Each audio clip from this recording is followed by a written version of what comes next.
미국과 이스라엘의 전격적인 공습으로 인해 30년 넘게 이란을 통치해온 최고 지도자 하메네이가 사망하면서 중동은 한치 앞을 내다볼 수 없는 전면전의 화염 속으로 빠져들었습니다.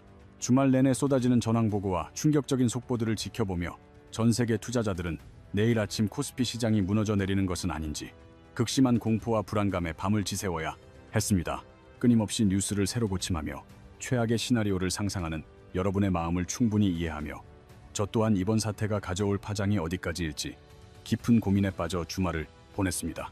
하지만 공포가 지배하는 시장에서 한 발짝 물러나 역사의 페이지를 냉정하게 뒤져본 결과 모두가 폭락을 외칠 때 시장은 전혀 다른 반전의 신호를 보내고 있음을 발견했습니다. 오늘 우리는 이 역설적인 패턴을 낱낱이 파헤쳐 내일 아침장이 시작될 때 여러분이 어떤 확신을 가지고 행동해야 할지에 대한 명확한 해답과 전략을 제시해드리고자 합니다. 본격적인 대응책을 세우기에 앞서 이번 사태가 왜 전 세계 경제의 목줄을 죄고 있는지, 그리고 왜 호르무즈 해협이라는 작은 바닷길에 전 세계의 시선이 집중되는지 이해해야 합니다. 이란과 오만 사이에 위치한 이 좁은 해협을 지도를 통해 확인해보면 가장 좁은 구간의 폭이 고작 33km밖에 되지 않는다는 사실에 누구나 깜짝 놀라게 될 것입니다. 이 거리는 서울에서 수원까지의 거리조차 되지 않을 만큼 협소하지만 지구상에서 가장 거대한 에너지의 흐름이 이 좁은 길목을 통해 매일같이 전 세계로 뻗어나가고 있습니다. 전 세계 원유 물동량의 약 20%에 달하는 하루 평균이 0만 배럴의 원유가 오직 이 해협만을 통해 이동하며 현대 문명을 지탱하는 거대한 바퀴를 돌리고 있는 셈입니다. 특히 대한민국 경제에 있어 호르무즈 해협은 더욱 치명적인데 우리가 수입하는 원유의 약 70%가 반드시 이 길을 거쳐야만 우리 공장과 자동차에 도달할 수 있기 때문입니다. 비유하자면 호르무즈 해협은 세계 경제라는 거대한 유기체에 산소가 가득한 피를 공급하는 가장 굵고 중요한 대동맥과 같아서 이곳의 흐름이 끊기는 것은 곧 죽음을 의미합니다.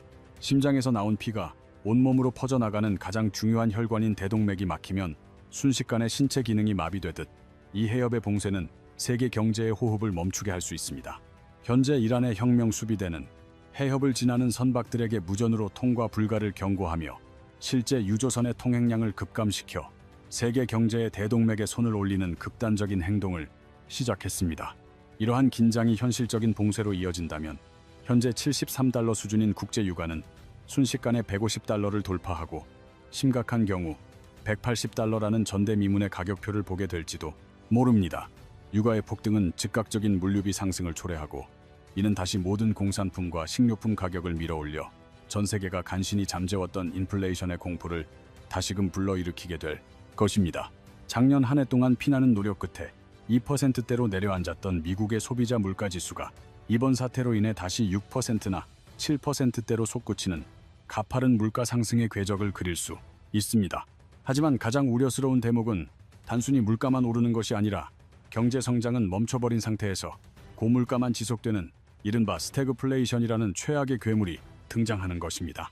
스태그플레이션은 경제가 성장하며 물가가 오르는 정상적인 상황과 달리 사람들의 지갑은 비어가는데 살아야 할 물건들의 가격만 미친 듯이 치솟는 가장 고통스러운 경제적 재앙입니다. 마치 월급은 몇 년째 제자리 걸음인데 매일 먹는 라면값과 기름값 그리고 전기세만 끝없이 오르는 상황처럼 벌어들이는 소득보다 써야 할 지출이 기하급수적으로 늘어나는 시나리오입니다. 우리는 이미 1970년대 오일 쇼크 당시 미국 물가가 연간 14%씩 폭등하고 주식시장이 몇 년간 반토막이 났던 끔찍한 기록을 통해 이 상황이 얼마나 파괴적인지 잘 알고 있습니다. 아직 정규장이 열리기도 전인 월요일 밤 미국 선물 시장은 이미 붉은색 하락 신호를 켜며 다우 선물 지수가 0.77% 하락하는 등 긴박한 움직임을 보였습니다. SP500 선물과 나스닥 선물 역시 각각 0.74%와 0.85%씩 밀려나며 기술주 중심의 시장이 이번 지정학적 위기에 얼마나 취약한지를 여실히 보여주었습니다. 시장의 자금 흐름은 명확했습니다. 투자자들은 기술주를 내던지는 대신 에너지와 방산주로 숨어들었고 원유와 금 같은 안전자산의 몸값은 치솟기 시작했습니다. 이 파고는 곧바로 우리나라로 밀려와 코스피 200 야간 선물에 하락 압력을 가하며 화요일 아침 장이 큰 폭의 개파락으로 시작될 것임을 예고했습니다. 최근 6300선을 돌파하며 사상 최고치를 경신했던 코스피가 과연 이번 충격을 견뎌내고 반등할 수 있을지가 현재 모든 한국 투자자들의 최대 관심사입니다. 우리는 여기서 본질적인 질문을 던져야 합니다. 과연 화요일 아침의 코스피는 모두가 우려하는 것처럼 끝없는 피바다가 되어 우리를 절망에 빠뜨릴 것인가 하는 점입니다. 많은 이들이 전쟁이라는 단어에 압도되어 파멸을 예견하지만 냉정한 역사의 기록은 우리에게 대중의 공포와는 전혀 다른 놀라운 이야기를 들려주고 있습니다. 시계를 1990년 8월로 돌려봅시다. 이라크의 사담 후세인이 쿠웨이트를 전격 침공했을 때 전 세계는 거대한 충격과 함께 경제적 종말을 예견하며 공포에 떨었습니다. 침공 이후 약 석 달 동안 시장은 극도로 위축되었고 SP500 지수는 약 18%가량 하락하며 투자자들의 자산을 무참히 갉아먹었습니다. 그러나 1991년 1월 17일 미국이 사막의 폭풍 작전을 시작하며 본격적인 개전을 알린 그 순간 시장의 반응은 모두의 예상을 완전히 빗나갔습니다. 포화가 터진 개전 당일 SP500은 오히려 3.7%나 급등했고 불확실성이 해소된 자리에 매수세가 유입되며 시장은 활기를 되찾기 시작했습니다. 전쟁의 공포를 이겨낸 시장은 불과 4주 만에 침공 이전 수준을 회복하며 18%에 가까운 놀라운 상승 랠리를 기록하는 저력을 보여주었습니다. 2003년 3월 20일 미국이 이라크를 다시 침공했을 때도 역사는 마치 데칼코마니처럼 동일한 패턴을 반복하며 우리에게 교훈을 남겼습니다. 침공 전 석 달 동안 시장은 전쟁의 불확실성에 짓눌려 14%나 하락했고 비관론자들은 이번에야말로 시장이 완전히 무너질 것이라고 목소리를 높였습니다. 하지만 막상 미사일이 날아가고 침공이 시작되자 시장은 그날을 기점으로 바닥을 찍고 다시는 돌아오지 않을 강력한 우상향 곡선을 그리기 시작했습니다. 결국 2003년 한 해 동안 SP500은 30%가 넘는 경이로운 수익률을 기록하며 공포에 팔았던 사람들에게 뼈아픈 후회를 안겨주었습니다. 가장 최근의 사례인 2022년 러시아의 우크라이나 침공 당시에도 시장은 첫날의 충격을 이겨내고 의외의 회복력을 보여주며 우리를 놀라게 했습니다.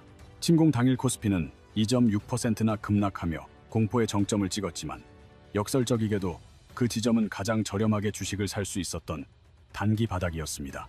전쟁이 지속됨에도 불구하고 시장은 불과 일주일 만에 회복세로 돌아섰으며 이는 전쟁 자체가 주가를 내리는 것이 아님을 다시 한번 증명했습니다.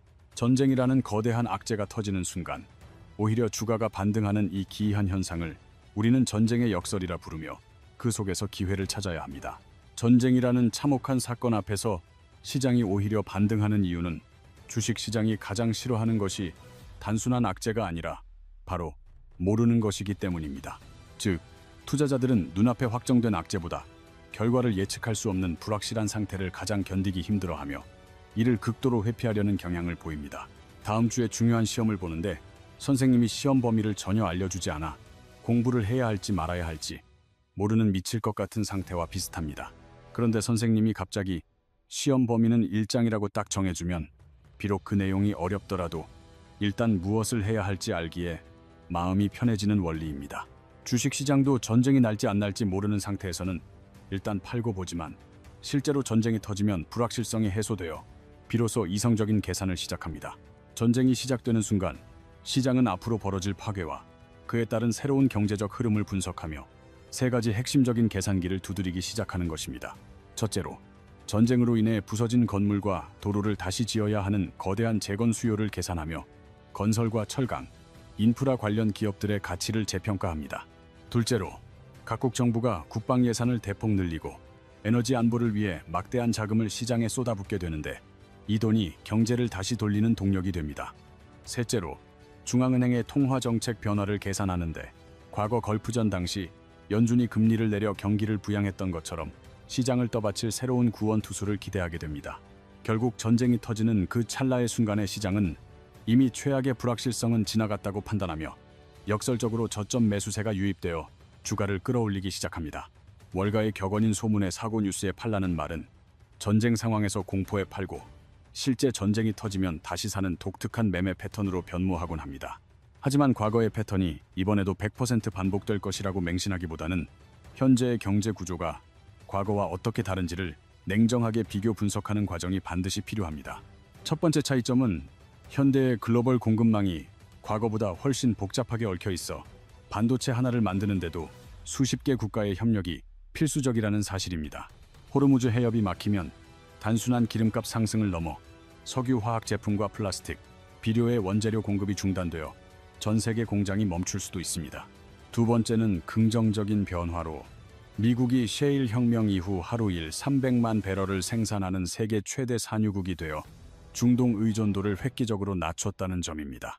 비록 국제 유가의 상승은 피할 수 없겠지만 1970년대처럼 기름이 아예 없어서 모든 경제 활동이 중단되는 최악의 물리적 고립 상황은 아니라는 뜻입니다.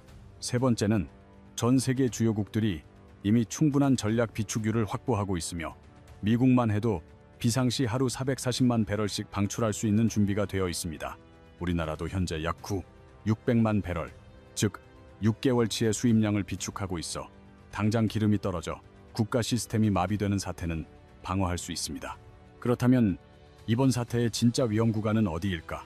고민해보면 저는 호르무즈 해협 봉쇄가 4주 이상 장기화되는 시점을 가장 경계해야 한다고 분석합니다.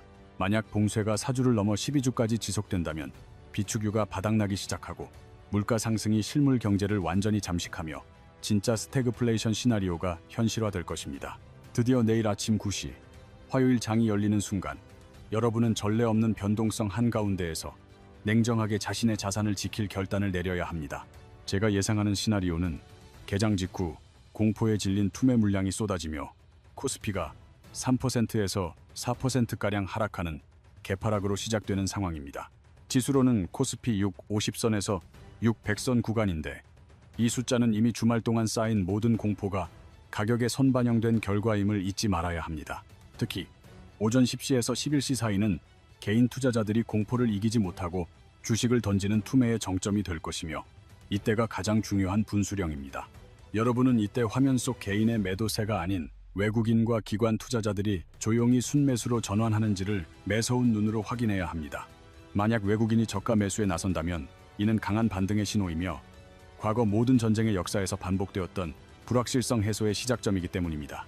첫 번째 전략으로 절대로 남들이 던지는 공포의 투매에 동참하여 자신의 소중한 주식을 시장의 헐값으로 넘기는 최악의 선택을 하지 마십시오. 이미 4%로 시작했다는 것은 공포가 가격에 녹아있다는 뜻이며 그 지점에서 매도 버튼을 누르는 것은 손해를 확정짓는 가장 뼈아픈 행동입니다. 2022년 러시아 침공 당일 공포에 질려 팔았던 사람들이 이후 일주일 만에 회복되는 시장을 보며 땅을 치고 후회했던 역사를 기억하십시오. 두 번째 전략은 이번 사태로 인한 단기 수혜주와 시장 분위기에 휩쓸려 억울하게 빠진 낙폭 과대 우량주를 철저히 구분하여 대응하는 것입니다. 하나의 어로스페이스나 S오일 같은 방산 및 에너지주는 단기 급등할 수 있지만 지금 쫓아 들어가는 것은 차익 매물에 물릴 위험이 큽니다. 오히려 우리가 주목해야 할 기회는 전쟁과 직접적인 관련이 없는데도 지수 하락 때문에 같이 빠져버린 삼성전자나 SK하이닉스 같은 종목들입니다. 네이버나 카카오 같은 플랫폼주들이 5% 이상 급락한다면 이는 전쟁 공포가 만들어준 최고의 쇼핑 기회이자 시장이 정상화될 때 가장 먼저 반등할 종목입니다. 세 번째 전략으로 한꺼번에 모든 자금을 투입하기보다 30%, 40%로 나누어 진입하는 분할 매수 전략을 통해 심리적 안정감을 확보해야 합니다. 분할 매수는 추가 하락이 오더라도 더 싸게 살 기회가 있다는 마인드를 유지하게 해주어 결국 바닥에서 주식을 던지는 실수를 막아주는 방패가 됩니다. 오늘 살펴본 것처럼 호르무즈 해협 봉쇄는 분명 심각한 위기지만 역사는 전쟁이 주가의 바닥 신호였다는 사실을 반복해서 증명해 왔습니다. 시장이 가장 싫어하는 것은 악재 그 자체보다 앞을 알 수 없는 불확실성이며 전쟁 발발은 역설적으로 그 불확실성을 끝내는 신호탄이 되곤 합니다. 위기는 항상 기회의 가면을 쓰고 다가오기에 모두가 두려워할 때 냉정하게 역사를 돌아보는 사람만이 자본시장에서 살아남아 수익을 쟁취할 수 있습니다. 워런 버핏의 말처럼 남들이 두려워할 때 탐욕을 부릴 줄 아는 용기가 필요하며 지금의 두려움은 이미 가격에 충분히 반영되어 있음을 믿으십시오. 여러분의 투자 원칙이 시장의 거센 흔들림에도 흔들리지 않기를 진심으로 응원하며 오늘 분석이 여러분의 계좌를 지키는 든든한 등대가 되길 바랍니다. 외국인이 우리 시장에서 14조 원이라는 천문학적인 자금을 쏟아내며 떠나갔지만 이 숫자 뒤에 숨겨진 기계적 진실을 우리는 오늘 차갑고 정교하게 해부해 볼 필요가 있습니다. 과거의 공포스러웠던 경험에 비추어 볼 때 코스피는 이미 반토막이 났어야 정상이지만 기묘하게도 지수는 60이라는 역사적인 고지를 뚫고 사상 최고치를 연신 갈아치우고 있습니다. 해외 유수의 증권사들이 코스피 목표치를 70으로 공격적으로 상향 조정하는 가운데 매도하면서 지수가 오르는 이 역설적인 광경은 과연 어떤 거대한 변화를 시사하는 것일까요? 우리는 그동안 외국인이 팔면 시장은 폭락한다는 아주 오래된 신탁과도 같은 공식을 굳게 믿어왔으며 실제로 1997년과 2008년의 위기는 그 공식이 증명된 순간이었습니다. 그렇기에 14조 원이라는 숫자가 찍힌 전광판을 마주한 많은 투자자들이 이미 고점을 찍었으니 이제는 도망쳐야 할 때라며 불안함에 휩싸여 머릿속이 복잡해지는 것은 당연합니다. 하지만 놀랍게도 현실은 우리의 본능적인 공포와는 정반대로 흘러가고 있으며 삼성전자에서만 6조 8천억 원, 하이닉스에서 3조 8천억 원이 빠져나갔음에도 시장은 주저앉지 않았습니다. 과거의 공식이 작동했다면 시장은 이미 회복 불능의 상태로 무너졌어야 하지만 현재의 코스피는 기계적인 매도세를 비웃기라도 하듯 강력한 하방 경직성을 보여주며 버티고 있습니다. 더 기이한 점은 골드만삭스나 맥쿼리 같은 외국계 투자은행들이 삼성전자의 영업이익 전망을 상향하며 지수가 70 이상 갈 수 있다고 외치며 앞뒤가 안 맞는 행동을 한다는 것입니다.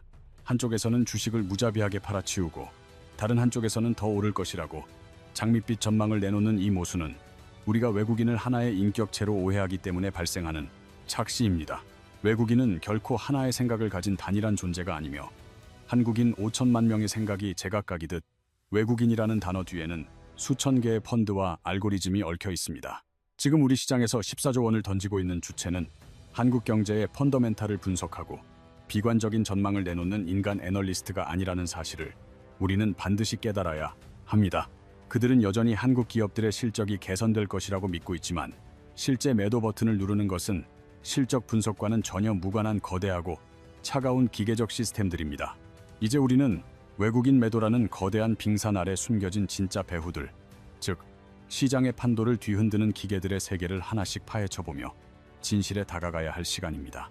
가장 먼저 우리가 직시해야 할 팩트는 국내 외국인 거래량의 무려 80%가 사람이 아닌 고도의 알고리즘에 의해 자동화된 매매로 이루어지고 있다는 놀라운 사실입니다. 이 알고리즘들은 한국 기업이 반도체를 얼마나 잘 만드는지, 내년 수익이 어떠할지를 분석하는 대신 오직 숫자로 표시되는 글로벌 매크로 지표들에만 혈안이 되어 있습니다. 기계들의 시야에 들어오는 데이터는 미국 국채 금리의 변동, 달러 환율의 추이, 심지어는 비트코인 가격 같은 글로벌 자산 시장의 미세한 균열들 뿐입니다.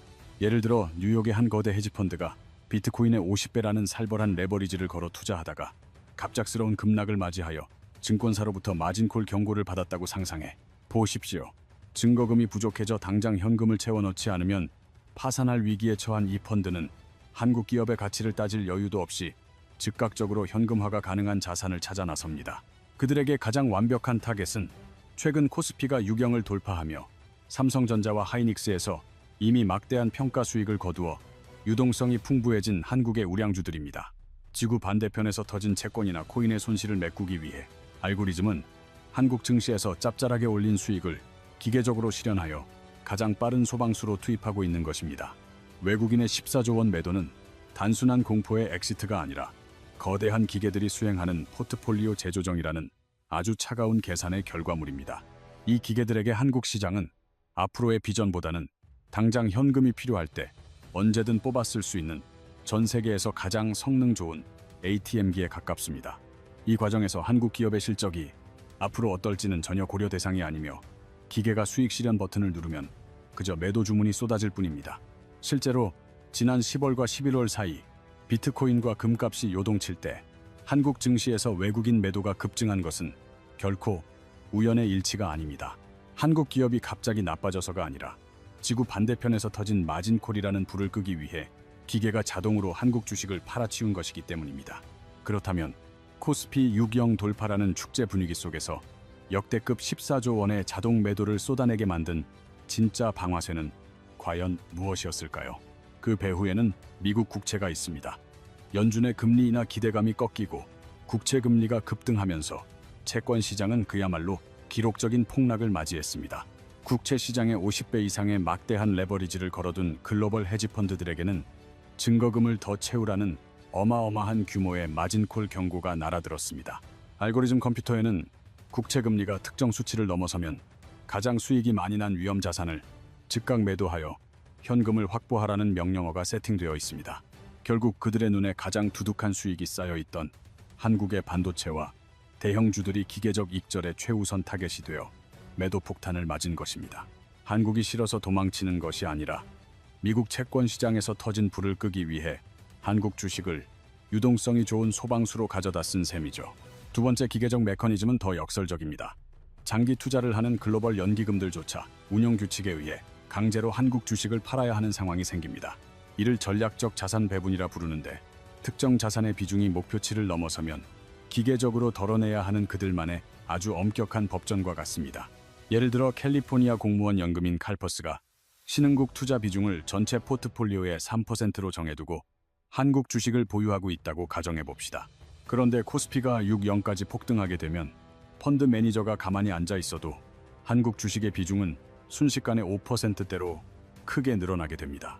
주가가 올라서 기쁜 상황이지만 펀드 운용 규정은 신흥국 비중 3%를 유지하라고 명시하고 있기에 초과된 2%를 기계적으로 덜어내야만 합니다. 삼성전자의 실적이 아무리 좋아도 반도체 슈퍼사이클이 온다고 해도 상관없이 규정이 팔라고 명령하면 기계는 그저 차갑게 매도 주문을 넣을 뿐입니다. 이번에 외국인이 쏟아낸 14조 원의 매도 폭탄 속에는 바로 이러한 글로벌 연기금들의 기계적인 비중 축소 물량이 대거 포함되어 있습니다. 코스피가 5200에서 60으로 가파르게 치솟는 과정에서 해외 국부 펀드와 연기금들의 한국 주식 비중이 설정된 목표치를 훌쩍 넘겨버렸기 때문입니다. 결국 한국의 펀더멘탈에 대한 부정적 전망 때문이 아니라 오직 비중 규정을 맞추기 위해 수조 원의 우량주들이 기계적으로 자동 매도된 것입니다. 이러한 기계적 매도는 남의 나라 이야기가 아니며 우리 국민의 노후를 책임지는 국민연금 역시 똑같은 룰의 딜레마에 빠져 비명을 지르고 있습니다. 올해 국민연금이 설정한 국내 주식 목표 비중은 14.9%이지만 코스피가 6구경을 돌파하며 평가액이 급증하자 실제 비중은 18%대까지 치솟았습니다. 원칙대로라면 수십조 원어치의 주식을 즉각 시장에 팔아야 하지만 국민연금은 시장 충격을 우려해 리밸런싱을 한시적으로 유예하는 파격적인 결정을 내렸습니다. 규정을 위반하면서까지 강제로 매도 스위치를 꺼두었지만 이는 언제 다시 작동할지 모르는 거대한 시한폭탄의 타이머를 잠시 멈춰 세운 것에 불과합니다. 세 번째로 우리가 주목해야 할 배후는 전 세계 수조 달러의 자금을 움직이는 블랙록 같은 거대 패시브 펀드들의 정기적인 리밸런싱 메커니즘입니다. 이들은 MSCI 같은 글로벌 지수를 거울처럼 똑같이 추종해야 하며 이 과정에서 지켜야 할 아주 까다롭고 엄격한 법적 규제가 존재합니다. 특히 미국 세법상 단일 종목의 비중이 전체 펀드의 25%를 넘지 못하게 하는 다변화 규제는 지수 급등기에 아주 강력한 매도 압박으로 작용합니다. 코스피가 60을 돌파하는 과정에서 삼성전자와 SK하이닉스의 비중이 25% 한도를 넘어서자 펀드들은 규정을 맞추기 위해 수백만 주를 덜어내야 했습니다. 여기서 많은 분들이 기계가 룰을 맞추겠다고 시장을 폭락시키는 것 아니냐며 오해하시지만 이 거대 기계들은 절대로 무질서하게 움직이지 않습니다. 이들은 언제 비중을 조절할지 미리 시장에 공지하고 철저한 계획하에 움직이며 시장을 붕괴시키지 않기 위해 고도로 계산된 방식을 선택합니다. 그런데 왜 유독 장마감 직전인 동시호가 시간에 수백만 주의 매도 물량이 한꺼번에 쏟아져 나와 우리를 공포에 떨게 만드는 것일까요?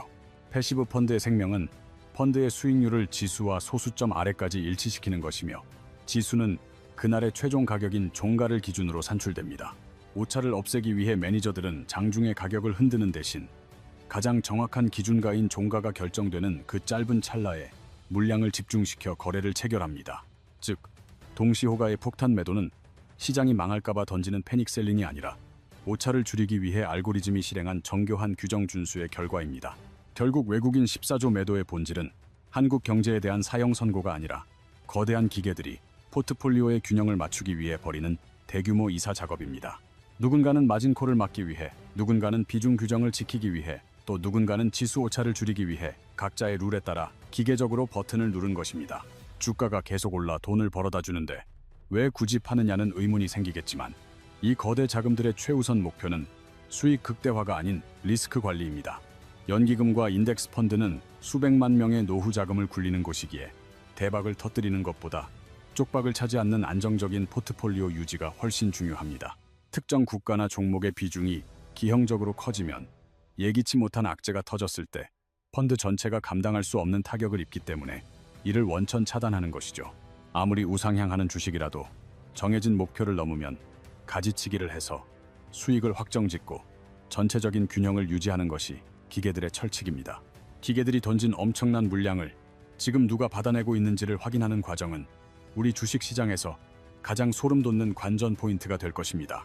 언론에서는 국내 기관들이 11조 원을 순매수하며 외국인의 공세를 막아낸 구원투수처럼 묘사하지만 그 속을 들여다보면 전혀 다른 그림이 그려집니다. 기관의 매수세 11조 원 중 무려 90%에 달하는 약 10조 원은 단순한 시장 방어가 아니라 증권사의 차익거래 알고리즘이 만들어낸 결과물입니다. 현물 주식은 맹렬하게 팔리지만 선물 시장에서는 매수세가 몰려 선물 가격이 현물보다 비싸지는 콘텐고 현상이 발생하자 기계들이 즉각적으로 반응한 것입니다. 선물은 미래의 가격을 지금 미리 정해두고 거래하는 약속이며 주식시장의 코스피 선물 역시 미래의 지수를 사고 팔겠다는 일종의 계약입니다. 문제는 미래를 예측하는 선물 가격과 현재의 실제 주식 가격이 항상 일치하지 않으며 이 가격 차이가 벌어지는 찰나를 증권사 컴퓨터가 포착합니다. 선물이 현물보다 비정상적으로 비싸지면 증권사 알고리즘은 100% 안전한 수익을 위해 비싼 선물을 매도하고 동시에 저렴해진 현물 주식을 대량으로 매수합니다. 일부에서는 외국인이 현물을 비싸게 넘기려고 선물 가격을 조작해 증권사를 유인했다는 음모론을 제기하지만 이는 글로벌 금융시장의 거대함을 간과한 착각입니다. 사실 현물 주식을 파는 외국인과 선물 시장에서 매수 포지션을 잡는 외국인은 서로 다른 목적을 가진 완전히 별개의 투자 주체들입니다. 현물을 파는 쪽은 마진콜이나 비중 조절이 급한 연기금들이고 선물에서 매수 버튼을 누른 쪽은 코스피의 추가 상승을 노리는 추세 추종 펀드들입니다. 이들의 목적이 우연히 한 지점에서 엇갈리며 선물이 비싸지는 현상이 발생했고 이 절묘한 틈을 국내 증권사의 차익거래 컴퓨터가 정확하게 파고들었습니다. 증권사가 시세 차익을 먹기 위해 밑에서 매수 대기줄을 형성해주자 현물을 팔아야 했던 외국인들은 폭락 없이 14조 원어치 주식을 편안하게 넘겼습니다. 이는 악의적인 조작이 아니라 파생 상품의 가격 차이를 노리는 기계들의 궤도 메커니즘이 절묘하게 맞물려 들어간 시장의 구조적 결과물일 뿐입니다. 우리가 기관의 방어에 안도했던 11조 원의 매수세는 사실 외국인의 엑시트를 돕는 물량 바지 로봇 역할이 되어버린 셈이라 참으로 아이러니합니다. 물론 증권사 입장에서도 비싼 선물을 팔고 싼 현물을 사서 그 차액만큼 100% 무위험 수익을 챙겼으니 결코 손해보는 장사는 아니었습니다. 단기적으로 보면 외국인은 비싸게 팔아줬고 증권사는 안전하게 수익을 챙겨서 좋은 윈윈 게임처럼 보이지만 진짜 무서운 문제는 지금부터 시작됩니다. 현재의 코스피 시장은 기형적으로 팽팽하게 당겨진 고무줄과 같아서 언제 어디서 균형이 깨질지 모르는 매우 위태로운 언밸런스 상태에 놓여 있습니다. 선물 매수에는 외국인 자금이 과도하게 쏠려 있고 증권사는 진짜 주식인 현물을 10조 원이나 억지로 떠안고 있는 비정상적인 구조가 형성되었습니다. 증권사의 10조 원 매수는 한국 주식의 가치가 좋아서 산 것이 아니기에 이 물량은 시장의 방향이 바뀌는 순간 거대한 시한폭탄으로 돌변합니다. 선물 시장에 들어온 외국인이 목적을 달성하고 대거 이탈하거나 만기일이 다가와 가격이 조정되면 팽팽하던 수급의 균형은 순식간에 무너질 수 있습니다. 만약 선물 가격이 급락하여 현물보다 싸지는 백오데이션 현상이 발생하면 증권사 알고리즘은 청산을 위해 10조 원의 현물을 시장가로 무자비하게 던지게 됩니다. 하지만 다행히도 이 복잡한 수급의 매듭은 폭락 없이도 풀릴 수 있으며 기계가 꼬아놓은 판은 때로 기계적인 방식으로 아주 조용히 해결되기도 합니다. 첫 번째 방법은 외국인들이 선물 계약을 다음 만기일로 미루는 롤오버 전략이며 이 경우 증권사 역시 10조 원의 현물을 팔지 않고 그대로 보유하게 됩니다. 두 번째이자 가장 핵심적인 시나리오는 가상의 주식인 선물을 진짜 주식인 현물로 맞바꾸는 이른바 EFP 거래가 선물 만기일에 극적으로 일어나는 것입니다. 증권사 컴퓨터가 차익 거래를 끝내기 위해 10조 원의 현물을 시장에 쏟아내는 그 찰나의 순간에 외국인들이 그 물량을 한꺼번에 싹쓸이하여 자신의 지갑에 담아갑니다. 이렇게 되면 시장에는 10조 원의 매도 폭탄이 떨어졌음에도 불구하고 주가는 단 1원도 하락하지 않은 채 주인이 바뀌는 완벽한 손바뀜이 일어나게 됩니다. 문제는 선물 만기일이 닥치기 전까지는 저 기계들이 진짜 주식을 받으려는 장기 투자자인지 아니면 시세 차익만 노리는 투기꾼인지 그 누구도 알 수 없다는 점입니다. 만약 선물을 샀던 세력이 현물을 받을 생각 없이 차익만 챙겨 떠난다면 증권사가 던지는 10조 원의 폭탄을 받아줄 쿠션은 순식간에 사라져버리고 맙니다.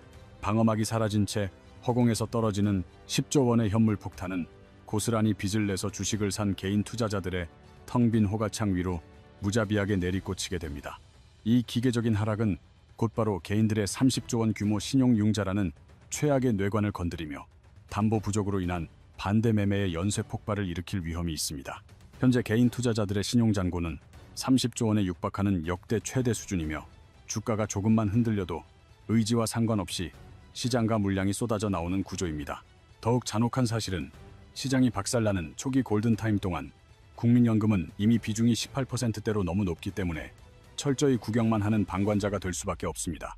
지수가 지하실에 처박혀 국민연금의 장부상 비중이 목표치인 14.9% 밑으로 떨어져야만 비로소 기계적인 매수 스위치가 켜지며 구원투수로 등장하게 될 것입니다. 결국 지금의 시장은 맹목적인 믿음이 아니라 구조를 이해하는 냉철함이 필요하며 우리는 매일 아침 상승과 하락의 갈림길을 알려줄 세 가지 지표를 확인해야 합니다. 첫째는 미국 국채금리로 금리가 안정되어야 글로벌 헤지펀드들의 마진콜 압박이 사라지고 한국 주식을 ATM기처럼 팔아치우던 기계적 매도가 비로소 멈추게 됩니다. 둘째는 선물과 현물의 가격 차이인 베이시스로 플러스 상태인 콘텐고가 유지되어야 증권사의 10조 원 매수세가 유지되며 시장을 든든하게 받쳐주는 버팀목이 됩니다. 여러분의 주식 앱에서 프로그램 매매 현황을 검색하여 시장 베이시스가 마이너스로 돌아섰는지 확인하는 습관은 기계들이 물량을 던지기 시작했다는 경고등을 읽는 것과 같습니다.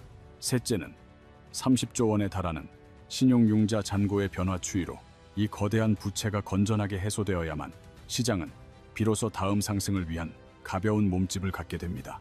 외국인의 14조 원 매도는 공포의 신호가 아니라 거대한 시스템의 변화일 뿐이며 이제 여러분은 누군가의 의견이 아닌 시스템의 변수를 스스로 읽는 눈을 가지셨습니다. 이 팽팽한 수급의 줄다리기 끝에 시장은 과연 어떤 시나리오를 선택하게 될까요? 여러분의 냉철한 통찰력을 믿으며 저는 언제나 여러분의 성공적인 투자를 응원하겠습니다.